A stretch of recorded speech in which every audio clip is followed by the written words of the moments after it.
ඔය ඒරියා එක දැන් ගොඩ කරගෙන යනවා. අපි ඉස්සරෙදි මේ හරියට විතරයි තිබ්බේ. තව මේක ලොකු වෙනවා සෑහෙන්න නැව් වෙනවා. අපි අද නැවක් එයි කියලා බලන් හිටියේ නැවක් එහෙම කියන්නේ එන පාටක් නැහැ. වෙනදා ට්‍රක් එකකින් ඇවිල්ලා අරන් එනවනේ. ඔව්.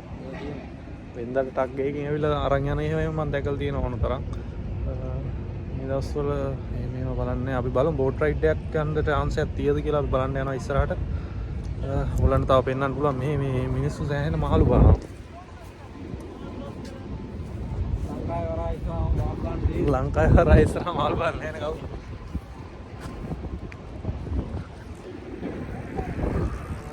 මේ හුඟක් දෙනෙක්ගේ විනෝදාංශය තමයි සාමාන්‍ය මැදිවියට ආපු මිනිස්සු ඔය කට්ටිය තමයි මාළු බාන එක සෑහෙන විනෝදාංශයක් කරලා තියෙනවා. මොකද 20ක් 30ක් ඇවිල්ලා කරන්නේ මාළු බාන එක.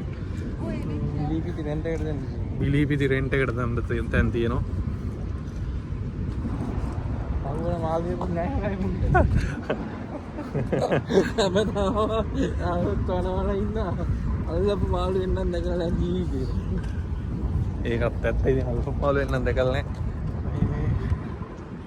බලමු ඉස්සරහට ගිහලා තව බෝට් එකක් තියෙනවා අපිට යන්න.